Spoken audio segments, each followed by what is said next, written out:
সৃষ্টি হয়ে গেছে। মুসলমান যুবক জওয়ান ভাইরা, আমাদেরকে অন্যায়ের বিরুদ্ধে রুখে দাঁড়াতে হবে, মদখোরের বিরুদ্ধে রুখে দাঁড়াতে হবে, লটারি ব্যবসায়ীদের বিরুদ্ধে রুখে দাঁড়াতে হবে। মুসলমানের যুবক ছেলেরা যাদের জুয়াচোর হয় তাদের বিরুদ্ধে আমাকে রুখে দাঁড়াতে হবে। মুসলমানের ছেলে মুসলমানের বাজারে, মুসলমানের গ্রামের মধ্যে যদি লটারির ব্যবসা করছে, মুসলিম সমাজকে তার বিরুদ্ধে রুখে দাঁড়াতে হবে। যদি দাঁড়াই, কাল কিয়ামতের দিনে আমি বেঁচে যেতে পারবো। আর যদি তার বিরুদ্ধে আমি কথা বলতে না পারি, খোদার কসম করে বলি, আল্লাহ রাব্বুল আলামিন কালকে আমাকে ছাড়বেন না। আজ হয়তো আমি ছাড় পেয়ে যাব, আমার প্রভাবের কারণে, আমার দাম্ভিকতার কারণে, আমার টাকা পয়সার কারণে হয়তো আমার বিরুদ্ধে কেউ বলতে চাইছে না, আমার ভয়ে কেউ আর মুখ খুলছে না, কিন্তু আল্লাহ রাব্বুল আলামিন কালকে আমাকে ছাড়বেন না। আল্লাহর কাছে আমাকে জবাবদিহি করতে হবে, আল্লাহর কাছে আমাকে উত্তর দিতে হবে। আমি সমাজের একজন আলেম, আমি সমাজের একজন পণ্ডিত, আমি সমাজের একজন জামাতের সাথী, আমি সমাজের একজন ভালো বিশিষ্ট নামাজি। পাঞ্জে গড়া নামাজ আমার মিস নাই, আমার কাজা নাই, কিন্তু আমার দোকানের পাশেই একটা দোকান মুসলমানের ছেলে খুলেছে, যে দোকানটাই কোনো খাবার সামান আদি বিক্রি হচ্ছে না, যে দোকানটায় কোনো আমার ছেলে মেয়েদের খেলাধুলার কোনো সামান আদি বিক্রি হচ্ছে না, বরং যে দোকানটায় সারা দিন লটারির টিকিট বিক্রি হচ্ছে। ক্রেতা মুসলমান, বিক্রেতা মুসলমান, ব্যবসায়িক মুসলমান আর খরিদ্দার মুসলমান। এটা আমাদের জন্য লজ্জার বিষয়, এটা আমাদের জন্য লজ্জার বিষয়। আমাদের মাথা নত হয়ে যাওয়ার মতো এটা ব্যাপার।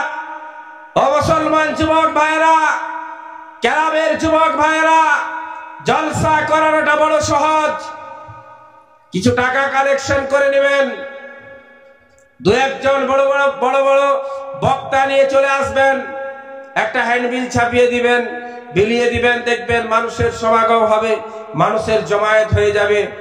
কিন্তু অন্যায়ের বিরুদ্ধে কথা বলাটা বড় কঠিন বিষয়। অন্যায়ের বিরুদ্ধে রুখে দাঁড়ানো বড় কঠিন। আজ আমরা রুখে দাঁড়াইনি বলেই, অন্যায়কারীর বিরুদ্ধে কথা বলতে পারি নাই বলেই আজ আমাদের সমাজে তালাকের প্রথা দিনের পর দিন, এই যে তালাকের একটা সিস্টেম, এটা দিনের পর দিন বাড়ছে, তালাক বাড়ছে। সারা দিনে সে পেরেশান হয়ে 200, 250, 300, 500 টাকা বড় জোর রোজগার করেছে, লটারিওয়ালাকে এসে 250 দিয়ে দিয়েছে, ঘর খরচা 100 থেকে 150 শেষ, টাকা পয়সা থাকবে কোথায়? এ নিজে অশান্তি ভোগ করছে, যে কারণে দিনের পর দিন তালাক বাড়ছে। সেদিন একটা ফোন এসছে, বলছে বিবিকে আর কি করে রাগের মাথায় আর ইয়ার কি মনে করে 3 তালাক দিয়ে দিয়েছে। বলে কেমন করে দিয়েছে? বলছে তোকে 1 তালাক, 2 তালাক, 3 তালাক, মোবাইলে আমার রেকর্ডিংটাও আছে। 3 তালাক দিয়েছে। বলে কি হবে? আমি বলে ওকে জামাতে চলে যেতে বলো, সারা জীবনের জন্য জীবন চিল্লায় চলে যেতে পারো, দ্বিতীয়বার ওই মেয়েকে আর বিবাহ করতে পারবে না। কিন্তু সমাজের মানুষ তো বড় অবাধ্য, বড় নাফরমান। গ্রামের মৌলভী সাহেব যখন ফাতোয়া দিয়েছে ও জায়েজ নয়, তখন এরা দেখছে কোথায় সদর কাজী পাওয়া যাবে, সরকারি কাজী, সরকারির কাজীর কাছে গেছে। সে সরকারি কাজী এখন খাতায় কাগজে লিখিত আকারে তাকে দিয়েছে। সে দেখে বলছে এক কাজ করো, তোমরা এই পেছন সাইডে লিখে দাও যে ওই বউকে যদি আমি না পাই তাহলে বিষ খেয়ে মরবে, গলায় দড়ি নিয়ে নিব। কাজী শিখিয়ে দিচ্ছে, 5000 টাকা লাগবে, ফাতোয়া দিব। আর এই ব্যাক সাইডে তুমি লিখে দাও যদি ওই বউকে আমি না পাই তাহলে আমি গলায় দড়ি নিব। বাস যেই লিখেছে আমি ওই বউকে না পেলে গলায় দড়ি নিয়ে নেবো, কাজী বলছে নিরুপায় আমি ফাতোয়া দিতে বাধ্য হয়েছি, ও ওই মেয়েকে পুনরায় বিবাহ করতে পারবে। 3-4টা ছেলের বাপ হয়ে গেছে এইরকম ঘটনার পরে।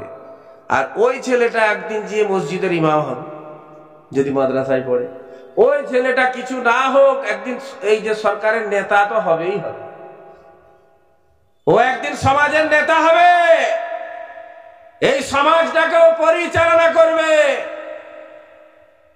আজকে বর্তমান সময়ে যারা ওলামায়ে কেরামদের বিরুদ্ধে কথা বলে, যারা হাফিজ সাহেবদের বিরুদ্ধে কথা বলে, মসজিদের ইমামদের বিরুদ্ধে যারা কথা বলে, আমি বলছি না, বরং হাদিস বলছে, কোরআন বলছে, ওই ব্যক্তির জন্মের দোষ আছে।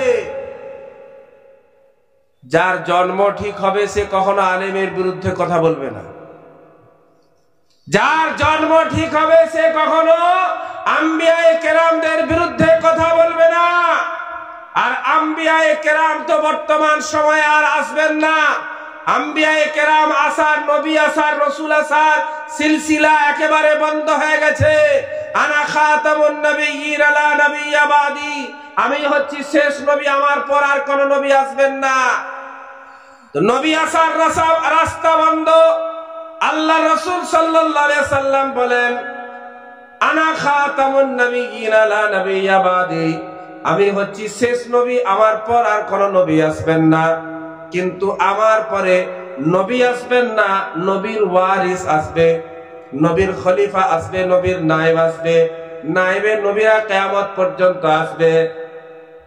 আর নায়েবে নবী কারা?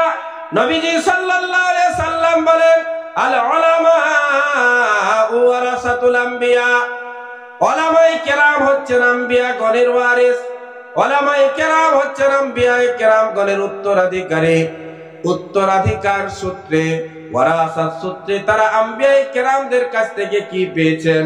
টাকা পয়সা পাননি, সোনা রূপা পাননি, গহনা পাননি, ধন দৌলত নয়, বরং আম্বিয়ায়ে কেরামদেরকে আল্লাহ পাক যে জ্ঞান, যে যোগ্যতা, যে শিক্ষা দিয়ে দুনিয়ায় প্রেরণ করেছিলেন, আম্বিয়ায়ে কেরামদের কাছ থেকে উলামায়ে কেরাম ওই শিক্ষাটুকুই পেয়েছেন।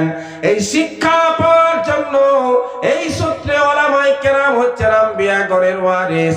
অতএব কারণে বললাম, আল্লাহ পাক বলেছেন পবিত্র কোরআনের মধ্যে, নবীদের বিরুদ্ধে যারা বলে তাদের জন্মের দোষ আছে, আর নবীর ওয়ারিসদের বিরুদ্ধেও যারা বলবে তাদেরও জন্মের দোষ আছে। জন্মের দোষ না থাকলে ওরা উলামায়ে কেরামদের বিরুদ্ধে কথা বলতো না। এই ছেলেগুলো একদিন সমাজ পরিচালনা করবে, যে যার মন মতো পরিচালনা করবে, যেটা তার ভালো লাগবে করবে।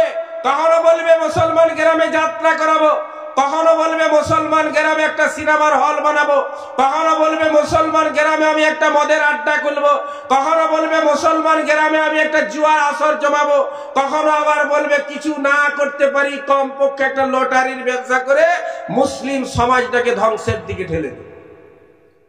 যুবক ভাইরা, আমাকে রুখে দাঁড়াতে হবে। তোমার লটারির ব্যবসা করার যদি প্রয়োজন হয়, মন হয়, তাহলে ওই ব্যবসা মুসলমান গ্রাম, মুসলমান এলাকা ছেড়ে অন্য কোথাও চলে যাও, সেখানে গিয়ে ব্যবসা করো।